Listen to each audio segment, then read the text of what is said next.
Olá, tudo bem? Meu nome é Danilo e na aula de hoje nós vamos ver um pouquinho sobre os conceitos básicos da engenharia de custos. Pessoal, na aula de hoje nós vamos falar um pouquinho sobre os conceitos básicos aí da engenharia de custos. Vamos lá? Bom, primeiramente a definição então de engenharia de custos é a área da engenharia onde princípios, normas, critérios e experiências são utilizados para a resolução de problemas de estimativa de custos, ou seja, nada mais é do que a área da engenharia onde nós vamos falar de valores, né? Vamos falar de preços, onde nós vamos aí tratar sobre o custo da obra, o custo dos serviços e os custos dos materiais, ou seja, nós vamos falar de orçamento.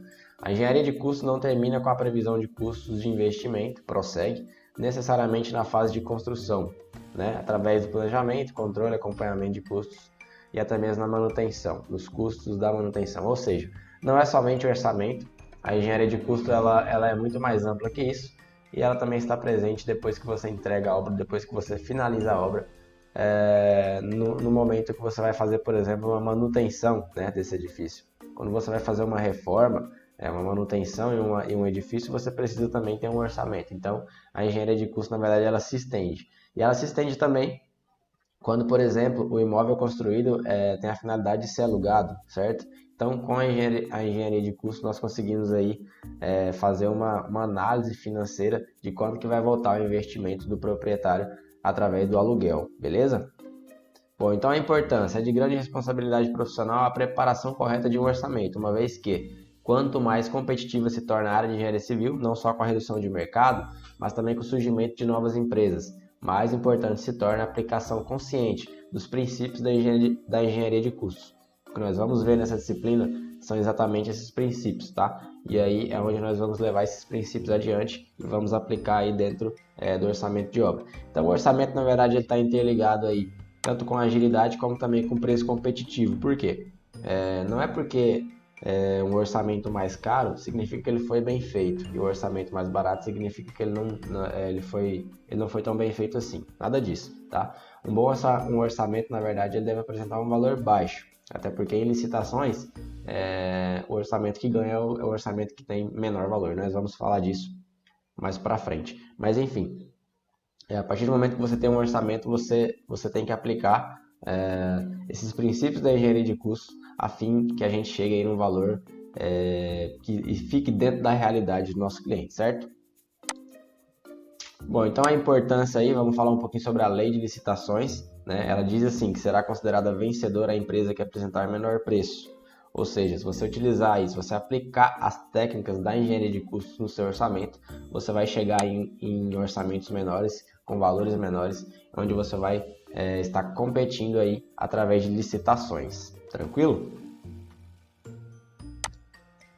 Então vamos seguindo. Então, como executar um orçamento? Bom, primeiramente, pesquisa de mercado de preços, pessoal, materiais e equipamentos. O que eu quero dizer com isso? Aqui nós vamos fazer a pesquisa tanto da mão de obra, do preço da mão de obra, tanto como também do preço do material e dos equipamentos que vai ser utilizado, certo? Depois nós vamos fazer a composição de custo do tipo por produção, ou seja, nós vamos colocar lá qual o custo de cada equipamento, qual o custo de cada serviço, qual o custo de cada material. Depois nós vamos fazer aí o cálculo do custo horário de utilização desses equipamentos, por exemplo, um equipamento como a betoneira, ou como sapo compactador, ou como um andaime, por exemplo.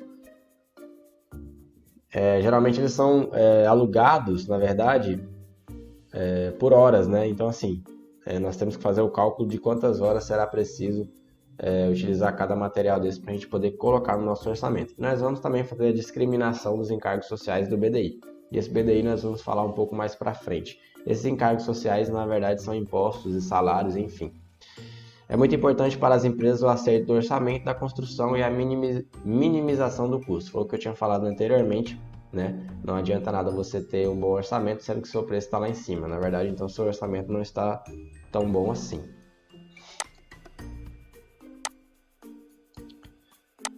Bom, e essa parte é importante. Agora nós vamos falar a diferença da estimativa de custo e do orçamento detalhado, que muita gente não sabe e que isso às vezes causa um pouco de confusão. A estimativa de custo, na verdade, ela é um cálculo expedido para a avaliação de um serviço, podendo ser mais para cima, podendo ser mais para baixo, ou seja, mais caro ou mais barato. tá? Por exemplo, custo por metro quadrado de construção predial. Ah, não, fulano falou que eu consigo construir essa casa por 1.500 metro quadrado. Ah, não, falou que eu consigo com acabamento básico com 1.200 metro quadrado. Enfim, isso são estimativas de custos, tá? Essa estimativa de custo ela não deve ser utilizada em propostas comerciais ou contratos, por exemplo. Vamos dizer que você aí vai fechar uma obra com seu cliente e aí fulano falou que é 1.300 para você fechar mais ou menos aí o metro quadrado de uma residência. Você não vai fechar um contrato com o seu cliente com esse valor, tá? Isso é uma estimativa de custo. Você vai falar para ele assim, olha, vamos estimar aí 1.300 por metro quadrado, mas não quer dizer que você vai gastar 1.300 por metro quadrado, tá bom? Isso é uma estimativa de custo para vocês começarem a negociar. Aí depois vem o orçamento detalhado, é onde vai ser feito todo o estudo aí dos custos unitários, né, dos salários, enfim, nós vamos chegar no valor final, tá? Mas aí é outros 500, é um orçamento muito mais detalhado e nós vamos conhecer aqui nessa disciplina que é um orçamento muito mais detalhado, tá? Mas tem que ficar evidente aí a diferença entre esses dois documentos, tá? A estimativa, na verdade, ela é utilizada em etapas iniciais da negociação, né? Foi como eu falei, a porta de entrada ali é quando você começa a negociar com o cliente, beleza? Bom, então a formação do preço. Para formar o nosso preço, nós temos aí o custo direto, né? O custo indireto e o lucro, tá? O nosso orçamento ele é formado por esses três indivíduos aí. Sendo que o nosso custo indireto e o lucro, ele forma o nosso BDI. Talvez vocês já ouviram falar desse BDI, né? Mas para quem não ouviu falar, é o benefício e despesas indiretas. Ele vai variar aí na construção civil de 20% a 50% e ele aparece principalmente em construções aí, como eu vou dizer, em construções públicas, tá? Ele aparece principalmente em construções públicas, ele não aparece em construções privadas, beleza? O que então seria esse benefício e despesas indiretas? Vamos dar um exemplo aqui. Você vai construir uma casa e você sabe que você vai ter o seu cimento, a sua areia, a sua pedra, né? Enfim, você sabe disso e você vai colocar no orçamento. Isso faz parte do seu custo direto, tá? O seu custo indireto é aquele material e aquele serviço que você sabe que, aliás, que você sabe que você vai precisar para executar, né? Mas ele não está interligado com o seu custo da sua obra. Um exemplo, o salário do engenheiro, por exemplo. Como que eu vou saber qual vai ser o salário do engenheiro se eu não sei quanto tempo que vai levar a obra? E se a obra levar 5 meses? Ah, mas o meu cronograma está falando que a obra vai levar 4 meses, né? E se eu terminar com 3 meses? Entendeu? Então, assim, geralmente esse custo indireto ele é porcentagem ou ele é mensal, tá? E ele vai variar. E o seu lucro ele vai variar de 7 a 12% aí do valor total da obra. Nós vamos entender isso detalhadamente mais para frente. Então aqui um exemplo do que eu estava falando, o custo direto é o seu cimento, areia, pedra, aço, tijolo, né? Impermeabilizantes, aditivos, o pedreiro e o servente, que geralmente você sabe quanto que eles te cobram para fazer esse serviço, né? Beleza, isso é um custo direto que você tem na obra. Agora os custos indiretos, temos exemplo aí, o engenheiro, o mestre de obras, os veículos de apoio, por exemplo, aquele carro que você precisa para ir lá no escritório, do escritório para a obra, da obra para o escritório, né?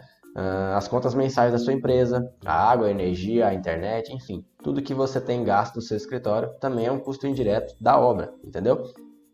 Então esses custos indiretos, na verdade, eles são geralmente considerados por mês ou porcentagem sobre o custo da obra, que são os impostos, tá? Pessoal, isso tudo faz parte de um orçamento bem detalhado.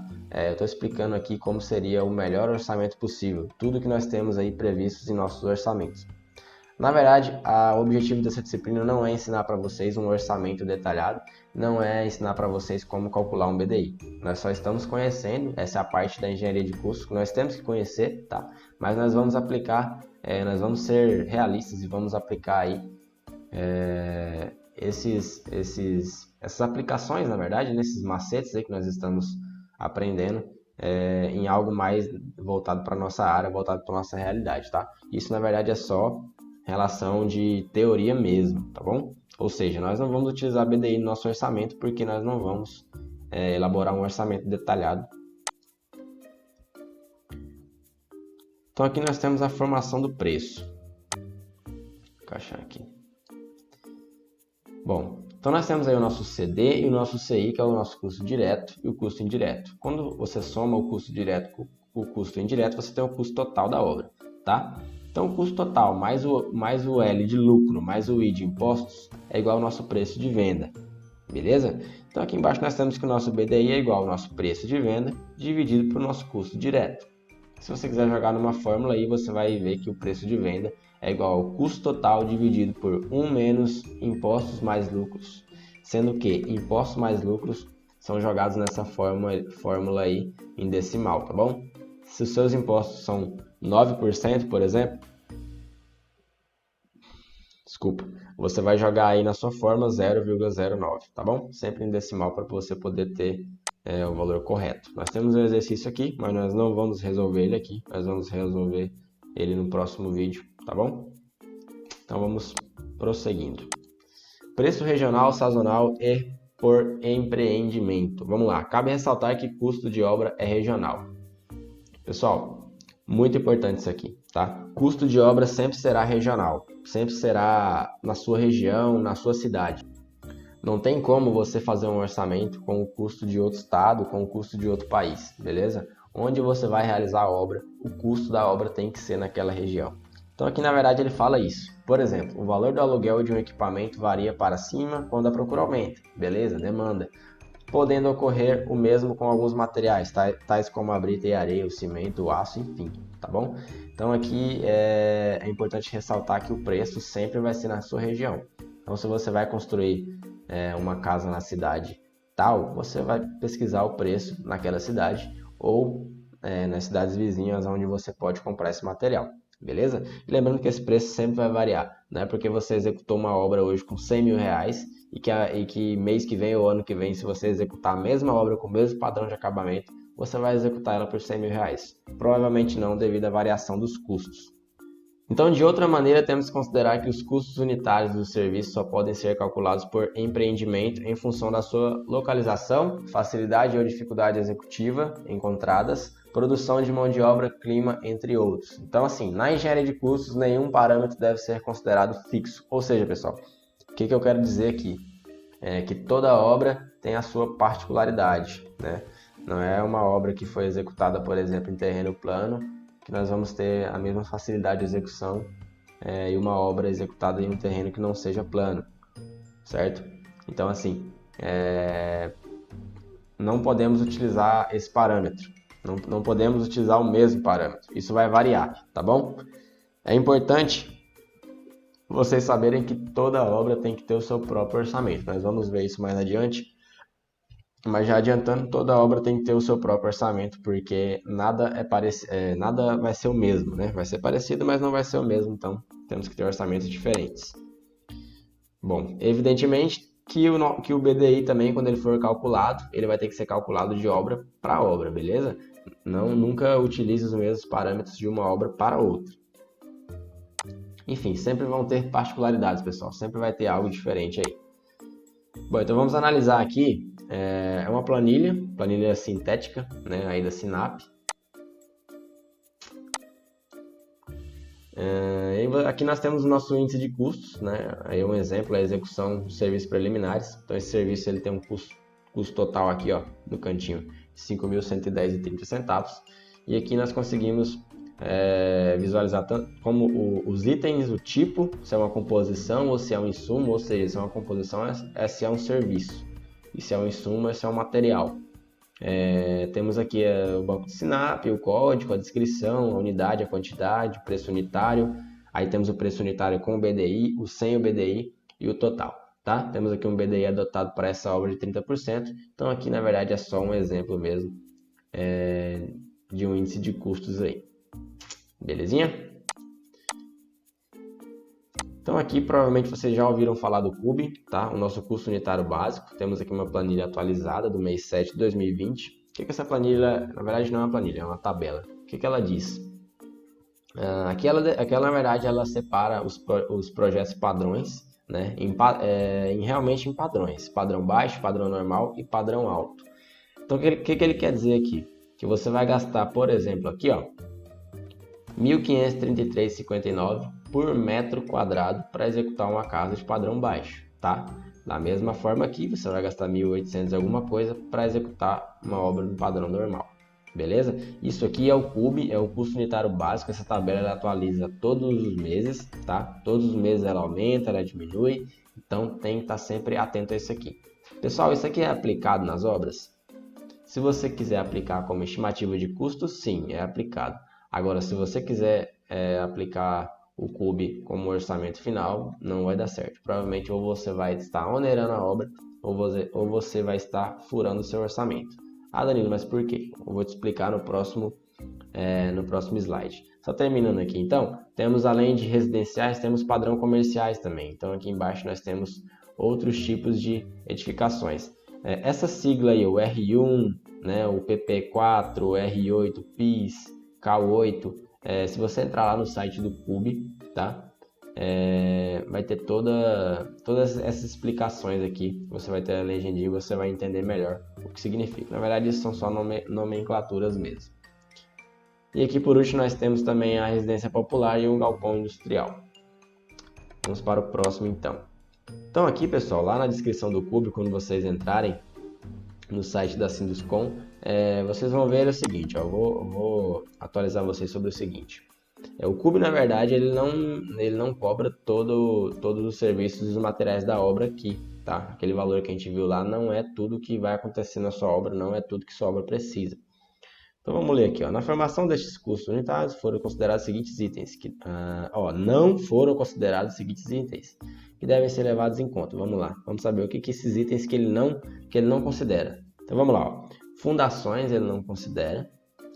Submuramentos, não considera, parede de diafragma, tirantes, rebaixamento do lençol, elevadores, equipamentos, instalações, fogões, aquecedores, beleza, isso realmente não está mesmo, ar-condicionado, não tem. Playground também não tem. Obras e serviços complementares como urbanização, recreação, enfim, aqui ele vai te dizer o que não está incluso no CUB, tá? Então, importante porque quando você tem algum desses elementos aqui presente na sua construção, ele vai ter que estar presente no seu orçamento. Se você utiliza o CUB, vai ter um furo aí, beleza? Então, muita atenção aí nessa parte. Então, aqui nós temos uma análise com comparativo de custos entre estados diferentes. O que eu quero dizer com isso? O preço, na verdade, ele é sazonal, tá? O preço ele vai variar. Provavelmente vocês já ouviram falar que trazendo material de fora, o custo é menor. Por quê? Depende aí muito da política do estado, depende em relação dos impostos aí do estado. Então aqui eu tenho um exemplo para você de um custo aí do aço, né? Os vergalhões de aço, tanto no Goiás como no Mato Grosso. Então olha a diferença de preço, né? Aqui o aço 4.2 ele custa R$ 6,51 no estado de Goiás, no Mato Grosso ele já custa aí quase R$ 2 a mais. Então vejam a diferença, vejam o porquê é importante você fazer o orçamento, né, direcionado a uma região, direcionado a uma cidade. Eu posso construir no Mato Grosso e comprar no Goiás? Você pode, mas aí você vai ter um custo de deslocamento. Se esse custo de deslocamento, que é o que nós chamamos de frete, compensar, tranquilo, segue o baile. Agora se não compensar, aí você vai ter que fazer uma análise de custo. Beleza, então aqui as formas de contratação de serviço de engenharia. Contratação por preço unitário. Quando se contrata a execução da obra ou serviço por preço certo de unidades determinadas. Por exemplo, que nós utilizamos muito, metro quadrado. Contratação por preço global. Quando se contrata a execução da obra ou do serviço por preço certo total. Então, por exemplo, aqui eu vou contratar por metro quadrado. Então, eu vou contratar você para fazer... Eu vou te pagar R$500 por metro quadrado, beleza? Então, essa é a primeira contratação, tá? E a segunda contratação, eu vou contratar a minha equipe aí, meu pedreiro, meu mestre, por R$30 mil. Então essa na verdade é a diferença. Aqui eu estou contratando por um preço fechado, R$30 mil, não se mexe, tá? E aqui é por preço unitário, R$500 o metro quadrado. Se no meio da obra eu decidir construir mais ou construir menos, faz aí a multiplicação por metro quadrado, beleza? Então assim, poderíamos acrescentar analisando o quê? Vamos lá. Preço global pode ser adaptado nos casos em que se tem o projeto executivo integral da construção, ou seja, todos os projetos, né, incluindo as especificações, bem como o produto a ser produzido está muito bem definido. Ou seja, quando você tem o projeto e você sabe tudo que você vai precisar na obra, é conveniente você contratar a equipe por preço global, que nós chamamos aí de empreitada. Ou Você contrata a equipe por um valor X e essa equipe ela vai fazer todos esses serviços por aquele valor. Agora, quando você vai utilizar o preço unitário, deve ser adotado quando não se reúne as qualificações anteriormente descritas, né? Que é normalmente o caso de reformas e edificações. Por que reformas? Quando você vai reformar, é difícil você saber o que você vai gastar, é difícil você saber o que você vai ter que quebrar e o que você vai ter que refazer. Um exemplo, você vai demolir uma parede, e essa parede, você achou que era uma parede, mas na verdade não é só uma parede, né? Essa parede ela tinha eletroduto, que você não tinha visto, ou seja, ela tinha instalação elétrica, ela tinha uma passagem ali de tubulação de água fria, ou seja, então não é só uma parede que você vai ter que colocar no seu orçamento, seria os materiais necessários para fazer a manutenção dessas instalações também, tá? Então, por isso que quando você tem reformas, é indicado você fazer a contratação aí por metro quadrado, beleza? Então, a garantia do orçamento. O engenheiro só poderá elaborar um orçamento responsável e justo caso este seja baseado em um projeto executivo completo, isto é, todas as disciplinas a serem construídas deverão estar contempladas, ou seja, você vai ter que estar com o seu projeto pronto com todas as especificações. Somente dessa forma que você pode saber com garantia mesmo qual será o valor da sua obra. Assim, neste caso, é possível adotar-se a contratação por preço global. Beleza? Então aí, você vai ter que ter projeto de fundações, estruturas, arquitetura, instalações elétricas, instalações hidrossanitárias, projeto de elevador, entre outros, enfim. Então você tem que ter tudo isso especificado e só dessa forma você vai saber aí como que você vai contratar, se é por preço global ou unitário. O projeto básico nos leva a uma possibilidade de 20 a 30% de erro em relação ao projeto executivo, tá? Ou outras formas menos recomendáveis de se definir a obra, assim, não permitem gerar um orçamento justo. Então, neste caso, deve-se adotar a contratação por preço unitário. Quando você não tem o projeto detalhado, tá bom? É indicado que você contrate aí esse serviço por preço unitário. Até porque você nem sabe qual que vai ser o tamanho dessa reforma, né? Então, se era 40 metros quadrados na hora de executar a reforma foi 50, você vai pagar os 50 metros quadrados aí para a equipe. Seria basicamente isso. Quando você não tem os projetos definidos, você contrata por preço unitário, então. Experiência do profissional. É fundamental a experiência do profissional ao elaborar o orçamento. Por quê? Não só na ciência de custos, como também no conhecimento de execução do tipo de obra a ser orçada. Em engenharia de segurança do trabalho, em garantia da qualidade, em meio ambiente, legislação trabalhista, uma vez que nos itens primordiais de custo é referente a impostos. Bom, então aqui só elencando algumas experiências aí que o profissional do orçamento tem que fazer, tá? Não basta conhecer só de custo, tem que conhecer sobre leis aí também, tem que conhecer sobre um pouco de impostos, um pouco de tudo na verdade. Quanto mais experiência se tem, melhor ele consegue elaborar um orçamento. O orçamentista também deve ser um profissional multidisciplinar, pois tem a obrigação de conhecer várias áreas do saber de modo a elaborar a sua tarefa. Foi o que na verdade eu acabei de comentar. Bom, então qual que é a média dos impostos na construção? Os insumos constituintes do custo da construção podem ser divididos em, vamos lá, mão de obra e encargos sociais, parte deste é considerado imposto e a outra parte é salário indireto, né? Os materiais e os impostos sobre a nota fiscal. Então, seria basicamente isso o que compõe aí os custos da construção. Então, a seguir nós vamos ver um quadro que... Já vamos ver esse quadro, um quadro de impostos aí, né? Da carga tributária, a incidência de impostos aí na construção civil. Na verdade, é só para a gente ter um conhecimento mesmo. Quanto que é o porcento do preço que é o lucro, quanto por cento do preço que é a carga tributária, enfim. Quesito de curiosidade mesmo. Bom, então agora nós vamos falar sobre o fluxograma da orçamentação. E o primeiro item aí é a análise das condicionantes. Beleza, então. Vamos lá. Então, a primeira etapa, a análise das condicionantes.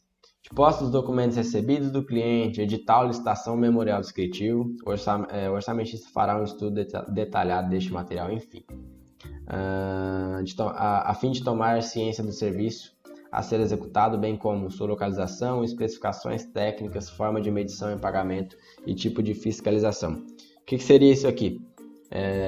Você vai analisar o terreno.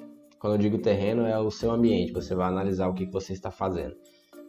Um exemplo, quando se tem construções financiadas pela Caixa, ali a forma de medição e pagamento e tipo de fiscalização ela muda, tá? Muda quando comparado, por exemplo, ao financiamento do Banco do Brasil. Então, só um exemplo. Então, assim, é isso que você vai definir, é isso que você vai estudar, tá? A Caixa, por exemplo, você tem que construir, a Caixa vem, faz a medição e libera o dinheiro da construção, tá? Isso você tem que estar ciente, porque como que você vai construir sendo que você não tem o dinheiro ainda? Como? Né? Através da entrada do cliente. A entrada é o dinheiro que ele vai soltar na mão para você começar a construção, a Caixa vem, mede e paga. Então, assim, não é que a Caixa envia o dinheiro e você constrói. Então, é um exemplo de como isso vai mudar, tá? Outros financiamentos, não. Outros financiamentos, você vai, apresenta o orçamento, ele libera o dinheiro todo na sua conta e você começa a construir. Então, são formas diferentes, por isso, é sempre bom nós fazermos essa análise. A segunda etapa é o planejamento da proposta, ou seja, é a elaboração do cronograma físico da obra, tá?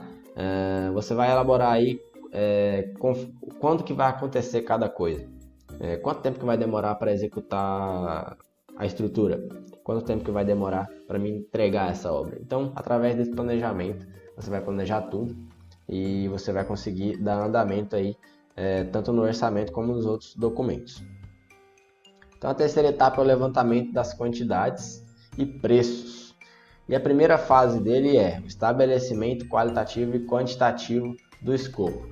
Aqui você vai definir os serviços a serem executados, tá? Você vai definir lá que tem o serviço de perfuração de vala, né? Abertura de valas, temos também a compactação, temos o serviço, a concretagem da fundação, enfim. Você vai definir os serviços a serem executados e esses serviços eles vão te custar, né? Vão ter um custo.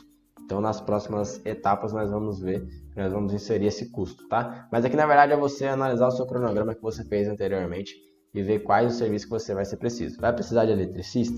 Vai precisar de um serviço de encanador? Vai precisar de um serviço de um marceneiro? Então, é a hora que você vai aí definir esse tipo de serviço. Definição dos recursos diretos. A definição dos recursos diretos, que são aqueles custos diretos, consiste na elaboração ou seleção de uma composição de custo unitário para cada serviço que conste na sua planilha. Serão tantas composições quantos serviços que constarem na planilha de orçamento. Ou seja, igual eu falei, você tem serviços que você vai precisar ser feito na sua obra. E esses serviços, eles vão ter um custo. Então, aqui é a hora de você definir esses custos, tá? Seja por preço global ou por preço unitário. Lembra? A terceira fase, você vai definir os recursos indiretos, que são aqueles que nós precisamos para executar a obra, porém, eles não estão interligados com o custo direto da obra. Exemplos: mobilização e desmobilização da obra, execução do canteiro de obras, de um banheiro, de uma lanchonete, de um restaurante, de um almoxarifado, tá bom? Administração local, as pessoas, encargos sociais, despesas gerais, equipamentos, imóveis e utensílios, tá bom? Tudo que você tiver que levar para o seu canteiro de obras faz parte aí dos seus recursos indiretos. Rateio da administração central, encargos financeiros, impostos sobre o faturamento, estabelecimento do lucro desejado. Importante, o lucro desejado é muito importante. Isso tudo então é a definição dos recursos indiretos, é aqui onde você vai definir tudo isso, beleza? Quarta fase é a pesquisa de preço e condições de fornecimento. Aqui, a partir de uma relação completa dos insumos básicos do orçamento, é procedida a pesquisa de preço e condições de fornecimento. Veja bem, a pesquisa de preço e condições de fornecimento, ou seja, você vai lá pesquisar quanto que custa o saco de cimento. Tá, se o saco de cimento fora do seu estado ou na cidade vizinha, ele é mais barato, beleza, boa. Mas e aí, qual que é a condição de fornecimento dele? Quanto tempo ele vai demorar para chegar na sua obra? Ele vai ser entregue amanhã? Né? Porque se você comprar na sua cidade, ele vai ser entregue amanhã, provavelmente. 1 dia, 2 dias no máximo, depende do tamanho da sua cidade. Agora, quando você compra de fora, é preciso um planejamento maior, tá? Porque tem essa condição, a condição dele chegar até a sua cidade, até o seu canteiro de obras. Então, você tem que analisar isso E se você for efetuar a compra de fora, você tem já que colocar isso, prever tudo isso dentro do seu cronograma para não haver atrasos na obra. E a quarta etapa, a última etapa, é o cálculo do orçamento. Esta etapa compreende a valorização dos recursos diretos e indiretos, né, da definição do preço de venda do serviço e do cálculo do BDI, que foi aquilo que nós vimos aí no início dessa aula, permitindo o cálculo do preço unitário de vendas do serviço. Então aqui é o último passo onde você vai calcular aí o seu preço de venda, ou seja, o valor da sua obra, o valor que você vai passar ao seu cliente, tá bom? Custo é aquilo que você vai gastar. Quando você adiciona aí o seu lucro, o seu BDI, aí é onde você tem o preço, que na verdade é o que você vai vender. Beleza? Essa é a diferença. Então aqui nós chegamos no final aí no nosso cálculo do nosso orçamento. E chegamos também ao final da nossa aula, beleza? Então se você tem aí alguma dúvida, essa é a nossa bibliografia, o nosso livro aí, Engenharia de Custos, do Paulo Roberto Vilela Dias, que nós vamos utilizar aí todas as aulas. Então se você tem alguma dúvida, anota aí no seu papelzinho, anota na sua agenda, que toda terça-feira às 7h30 da manhã até às 8h30 nós estaremos aí ao vivo através da webconferência, onde vocês poderão tirar essas dúvidas comigo, beleza? Grande abraço e até a próxima!